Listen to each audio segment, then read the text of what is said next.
Good afternoon. This is Marcos Breton, columnist with the Sacramento Bee, and I want to welcome you to our latest Facebook Live interview with Sacramento Mayor Darrell Steinberg. Mayor Steinberg, how are you? I'm doing good. Thank you, Marcus. Good to be with you. Good to be with you. It seems like every week I say this, but it's been quite a week, Mayor. In fact, it doesn't seem like I've said it. I have said that every week, from COVID-19 and now to the aftermath of the tragic killing of George Floyd has upended our community and many communities across the country. So I want to begin by asking you about something, and you tell me if you think I'm misstating this, okay? So I would characterize it this way, that in the last few days, you have been criticized intensely by allies of yours who are making two arguments. One, that you are not heeding the words of the community that wants more aggressive police reforms. And two, that you are potentially going back on promises made about how the second half of the 1 cent of Measure U will be spent. First of all, do you agree with those characterizations? And if so, how would you address them? I do not agree with those characterizations, but I want to step back for a moment. Monday night, I had asked for an audience with the Measure U Advisory Committee, and I spent 4.5 hours with the members, and it was a very important opportunity for me to not just talk, but mostly to listen. And I've said it before, and I mean it. Just as after when Stephon Clark was killed and his brother Stevante jumped up on the dais, and I reacted with calm because he was in the midst of grieving the death of his brother. It's my job, in part, to be present and to bear the pain of people in my community, the community that I am privileged to lead. And so I am, as I said to you last week, listening very intently. I am trying to go deeper than I ever have before in my own life to understand my own privilege and to be an even better leader. And I think I have demonstrated over the course of a quarter century that I get good and great things done for people. And so I heard and hear that criticism, and I think it was reflected Monday night. And I actually agree with some of the premises that the system is stacked, that the system has been stacked for a long time, that a disproportionate amount of public money, budget money, is spent on public safety and to the exclusion of young people, to the exclusion of health and human services. And so I take that all in, and I also said that I, as one leader, as one person, can in fact do better. So I'm not going to be defensive, but I'm also not going to be reactive. And I disagree with the overall criticism, although I'm willing to own my stuff and what I can do to be even better. On the police reform question, I introduced two fundamental reforms, one that has been called for by you and by community leadership for a long time, to address really a fundamental credibility problem for our city and for cities across the country around how officer-involved shootings or death in custody or excessive force cases are investigated and decided. And I have called for, and we will pass this, the establishment of an inspector general, not like in the county of Sacramento, by the way, but an inspector general, not just with the ability to look at policies, but to actually investigate fully any allegation of misconduct under those three categories, which we have not been able to do because of a change in state law prior to the middle of 2018, to report on the findings, conclusions, and recommendations for discipline, to have the police commission do the same thing, and then to say that the city management cannot make a decision until they have the benefit of those public recommendations. That's significant. The second proposal is even more significant because somebody said to me today, and I think it was a really interesting observation. A leader in the community said to me, culture always trumps strategy. And so I guess it is a strategy to say, let's take $10 million from the police department as a sign and a signal that change is on its way. I don't think that changes culture. What I proposed on Monday has the potential to dramatically and transformatively change the culture of policing in Sacramento. And it's being suggested by some others throughout the state and in the country. Because what I'm saying here is I want to make a systemic change that has our police force no longer handling huge percentages of calls that have nothing to do with underlying criminal activity. And to instead shift real money, that's what I'm calling for, to shift real money from the police department to a new Department of Community Response, may come up with a better name, and to actually have the city respond to thousands of other calls, the mental health calls, the homeless calls, the CPS calls, the calls that come through the 911 system all the time, with not police officers, but with people who are better educated and trained and frankly don't invoke the trauma and the fear that somebody with a gun, a baton, and a uniform invokes. What do I expect out of that? I expect tens of millions of dollars to be shifted. That's change in culture. That's not trying to make a quick political point to satisfy people who, by the way, I recognize, just as with the police force, many of whom who think I'm too far left, but with some of the activists, they're never going to think I have done enough. And you know what? I can live with that because I am going to be bold, but I'm also going to be thoughtful. So that's on one, and we can talk more about that. On Measure U, this is, I think that there has been, in order to make the political point that the system is stacked, which I agree that it is, and that what I'm back, Mayor. I'm sorry? I am back now. I dropped while you were speaking. So I'm sorry. Do you want me to catch up, or am I? So here's the. I was getting to Measure U, so if you want to pick up from there, I can do it. I do, because it's the question of economic equity that got people like myself and others excited about Measure U, and that now, because of COVID-19, that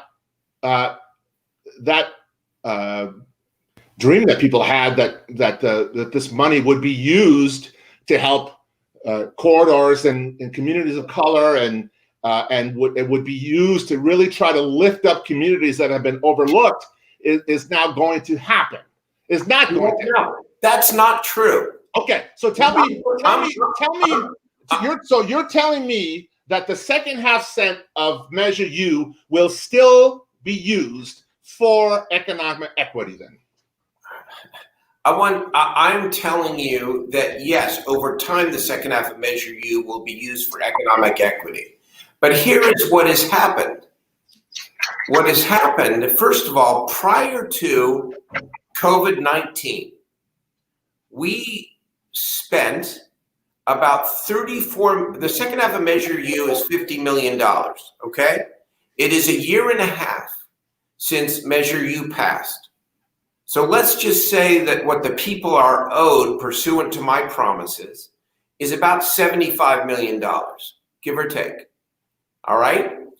$34 million was spent out of Measure U prior to COVID-19, consistent with my promises, on everything from the biggest expansion of Friday and Saturday night youth programming ever in our city through the youth pop-ups, to direct investments in community centers in South and North Sacramento, to La Familia, to Thousand Strong, to Summer Night Lights, to the North Area Freedom Schools, to kindergarten to college savings accounts, to $1 million for fare free transit for young people, to the grant pool, to homelessness, to the establishment of an economic development function within the city so that over time we could actually make economic development on par with public safety, about $34 million.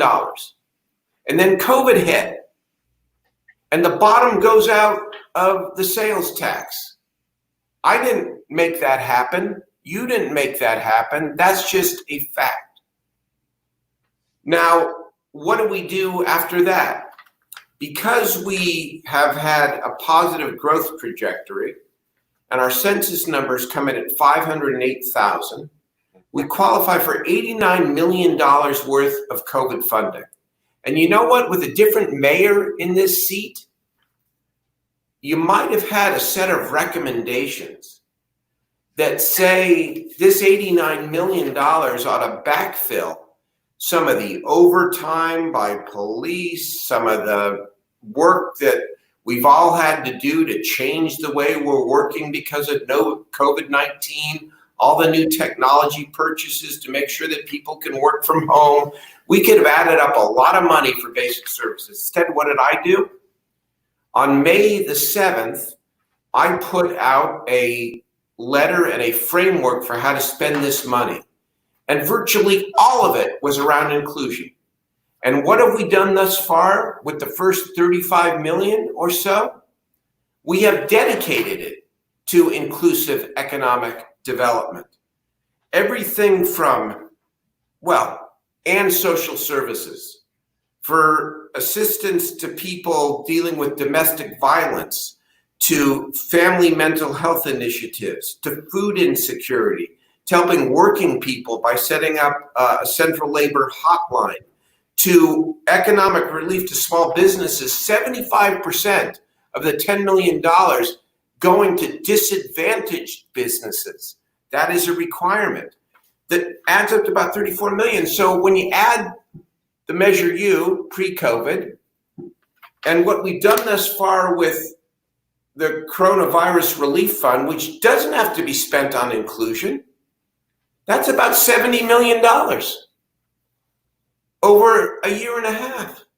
Now, I'm sorry that it comes from different sources, but green is green. And my commitment is intact. You better believe it is.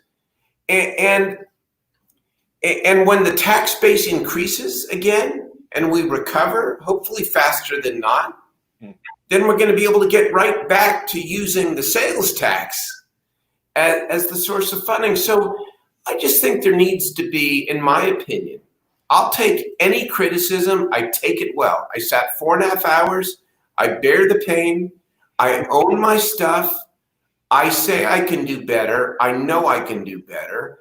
I know that the call for reform is fundamental and that the two police reform pieces that I proposed, I think are bold. Number 2 is actually transformational, but I also know it's only the beginning, not the end. But the facts here matter a little bit too. And you know what? I do represent those voices of pain and despair. And of course, that's where my bread is buttered, where my politics are. but I also represent an entire city. And I don't believe in the defund movement. I don't believe in it. I'm sorry. I hear from as many community advocates that they want the police to respond when they are in trouble. And you know what? Systemic racism is real. Systemic racism in policing is real. It needs to be rooted out. These reforms I'm suggesting are fundamental, but I don't believe every police officer is bad either. In fact, just the opposite. So I'm going to be who the people elected, which is I'm going to be bold, I'm going to be thoughtful, but I'm not going to be reactionary, and I'm going to do what I think is right, representing all the people. I like when you get fired up, Mayor. I'm fired up, man. Let's put the police piece aside for just one moment and stay on the Measure U piece and inclusive economic development. So explain to people what COVID-19 has done in terms of the amount of money that we thought we were going to have, but now we're not going to have. And how it would impact how Measure U funds would be spent. Happy to do so. So when we look at how our sales tax has dropped because of COVID-19, and some of it is actual experience for the last quarter of this fiscal year, and what we project for the next fiscal year, we estimate, our budget teams estimate, that we will drop about $40 million out of Measure U, which, by the way, is the amount that I pledged every year for 5 years.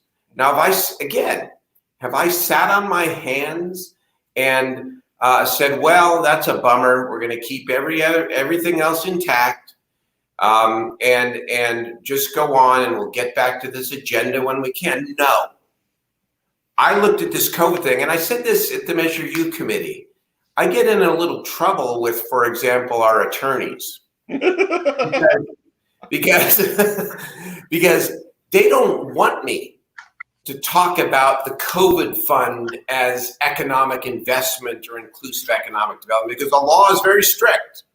It says you can only spend this money on COVID-related expenses. And again, another mayor could have taken this $89 million and suggested a whole different range of investments that if they had an indirect impact on inclusion, that might have been lucky.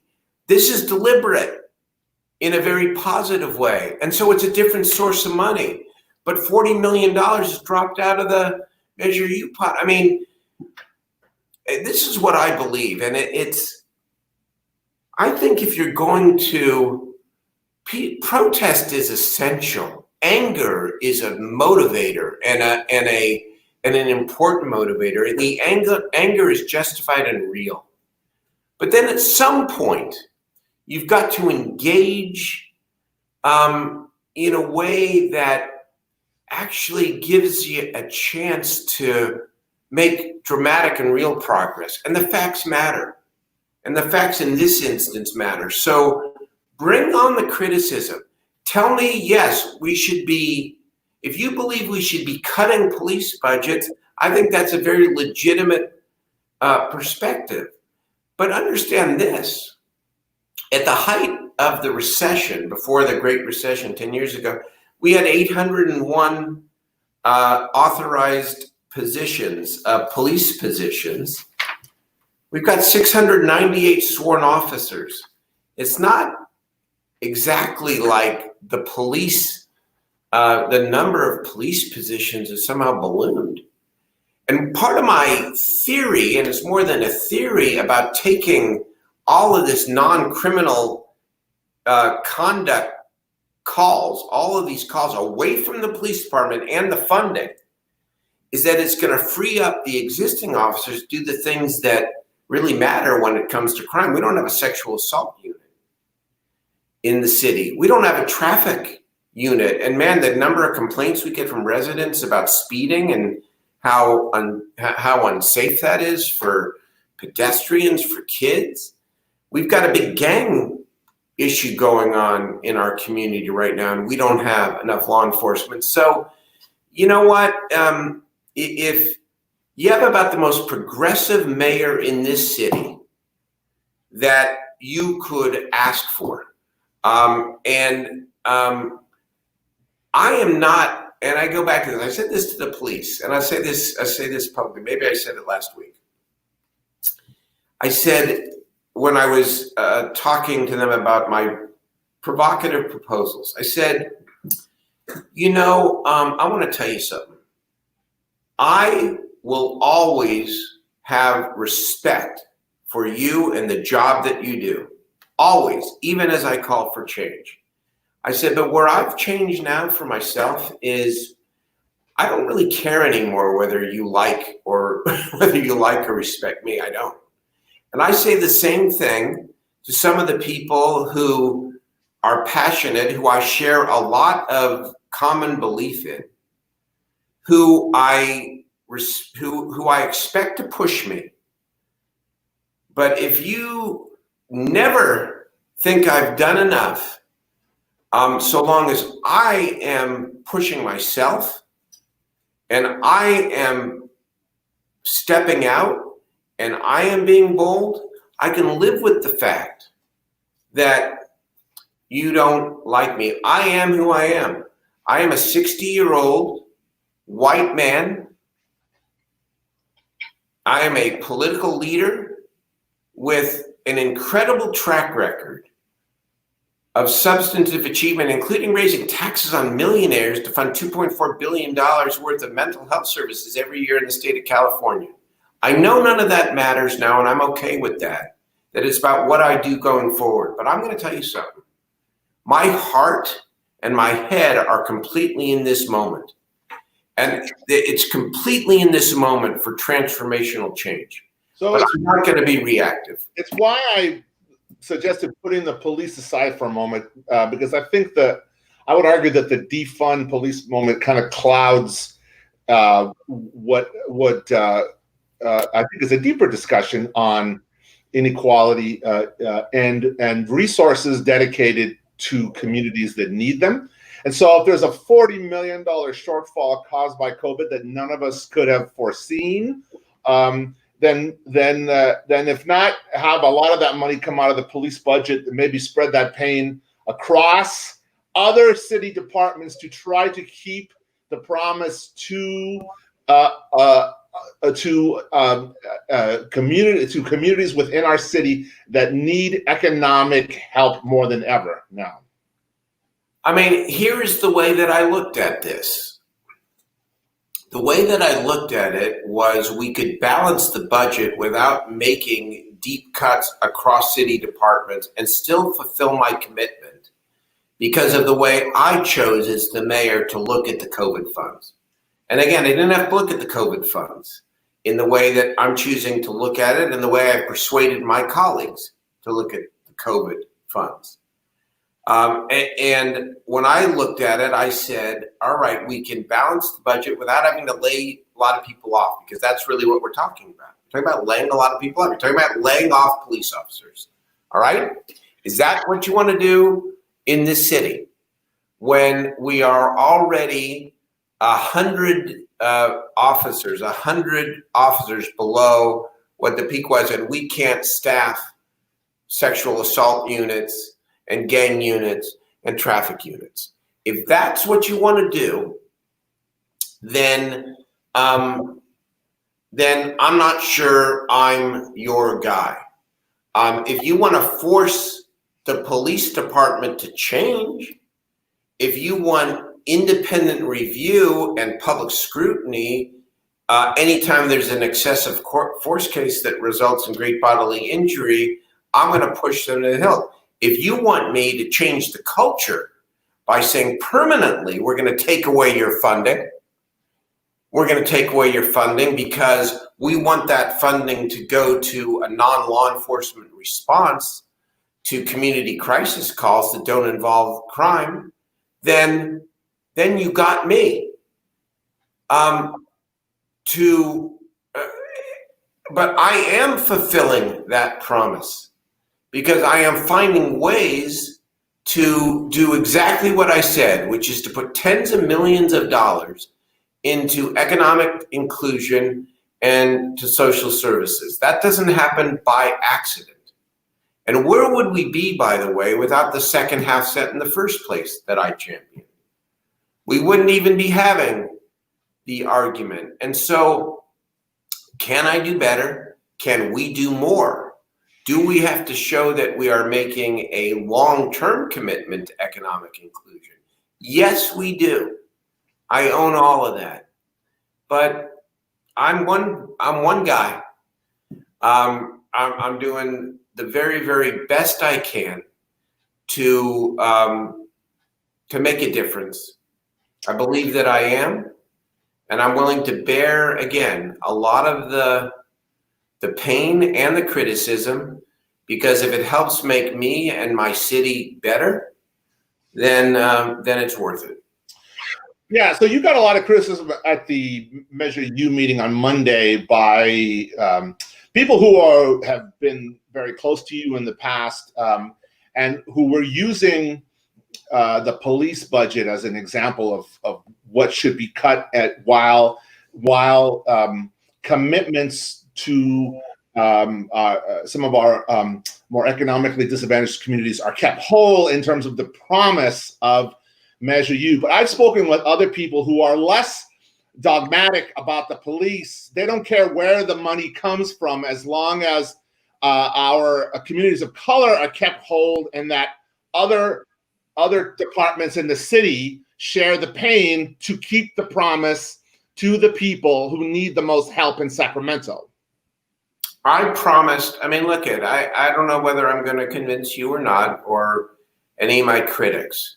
I promised 75, well, actually less than that. But if you want to take the whole $50 million, I promised $75 million, if you want to be pure about it, over the last year and a half to deliver to our communities. And I'm telling you, and you can check all of the math, that we have invested intentionally about 70. And what I really promised, if you remember, I mean, there's so many chapters of this that I don't think get acknowledged. Like the fact that in 2019, after Measure U passed, I single-handedly, I mean, and I had support from some of my colleagues, but I took on the firefighters union. I took on the police union. I took on a couple colleagues who had forgotten what I had campaigned on. You know what I'm referring to. And I won a resolution that said we're going to spend $40 million out of the 50 of this second half cent on economic inclusion over the next 5 years. That was a bloody fight. And by the way, that is a culture change, because nobody's ever done that in our city. I guess what people are wondering now is that promise going to be kept over the 5 years, or has COVID scrambled that to the point where there's a chance it might not be? But there's a chance. COVID has scrambled it. There's no question. But I'm going to tell you something. I have fulfilled my commitment for the first year and a half. And if the question is, am I going to find the money going forward? Yes. I think that's what people are. Yes. There are different sets of people who have different ways of achieving it. But I think overall, I think Measure U did inspire many people, myself included, in that I wrote about it at the time, that this is an investment in communities that need it. And so if the answer is that COVID has scrambled that to the point where, once again, these communities are not going to get the promises rendered to them, why not make other departments in the city feel the pain so that we keep our promise? Well, that may happen, in fact. I have found a way to fulfill the promise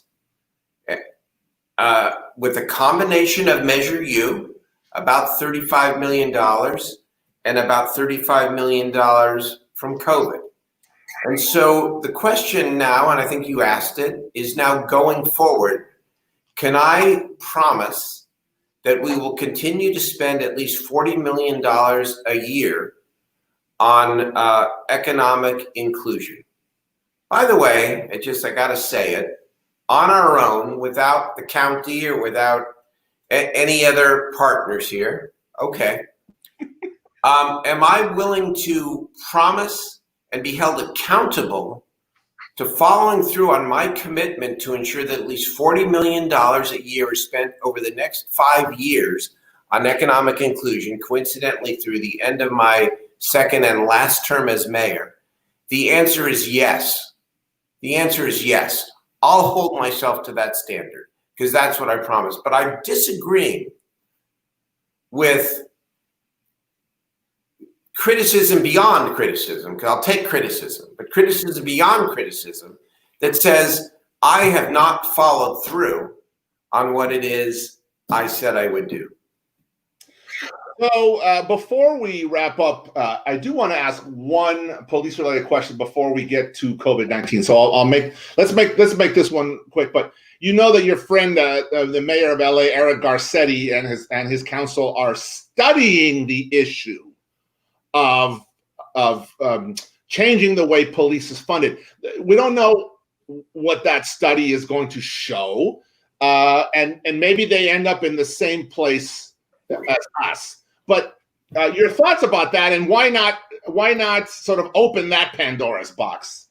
Right? Well, wait a minute. So here's another area, if you want to go by contrast, where maybe your good mayor here deserves a little bit more credit and a little bit more benefit of the doubt.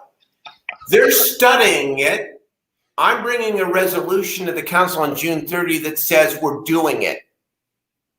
I'm going to put real money into it up front. And then the direction is going to be not to study it, but to begin making that transition over 24 months, to do it in a thoughtful way, but to begin doing it now and to actually set the policy direction. I don't need no study. You see, I've thought about this. I've spent 25 years in the mental health trenches, as you know. I understand. I've dealt with all of these issues, and I understand that fundamentally the social service side gets starved, in part because the public safety side does not. And that if you want to relate the two in a way that can change culture and actually do something big, then you shift resources based upon changing the function. I'm not studying it. I'm seeking to actually get it started and to set the policy direction.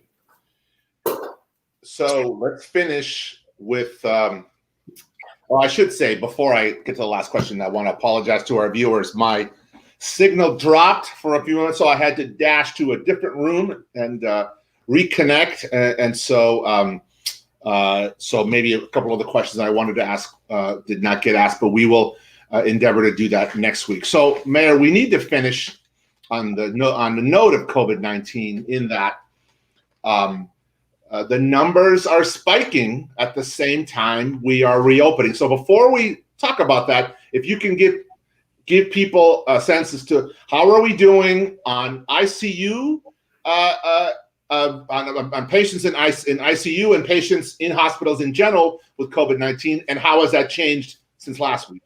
Sure.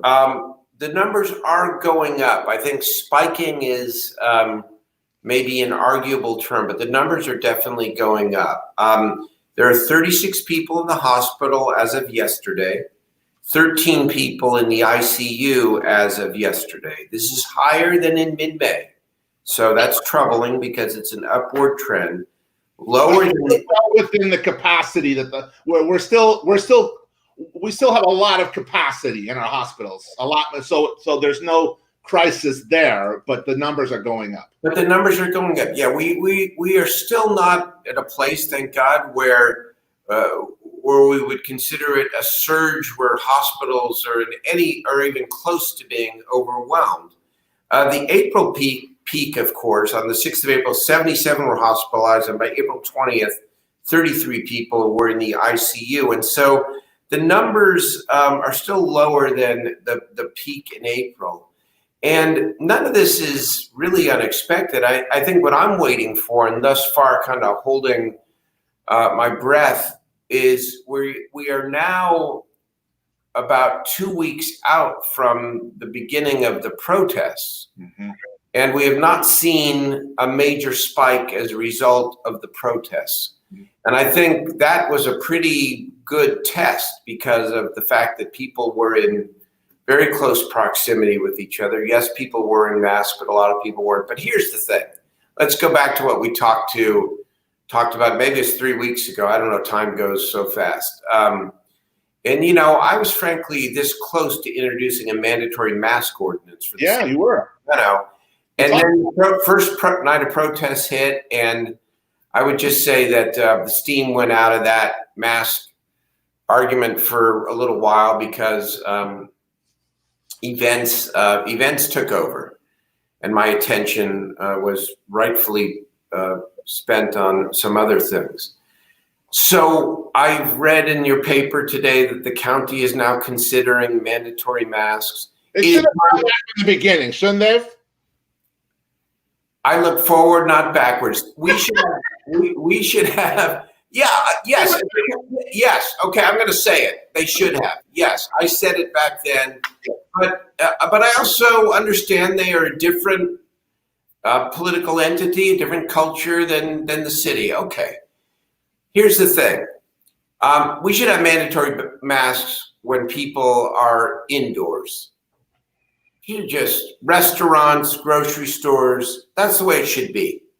And I think this increase, I don't know that I even call it a spike this way, but it is this increase should lead us now to this logical place that says this extra precaution is not an option, but it is warranted to be a mandatory requirement here.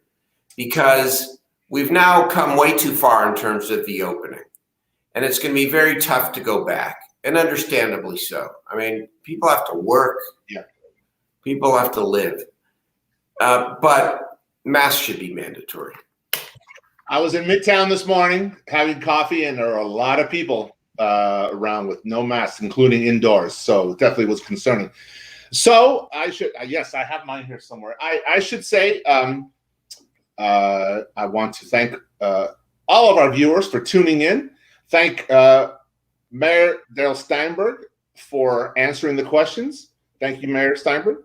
Thank you, Marcos. Always enjoy it. And to our viewers watching, thank you for joining us. And please, please, please wear your masks and be safe.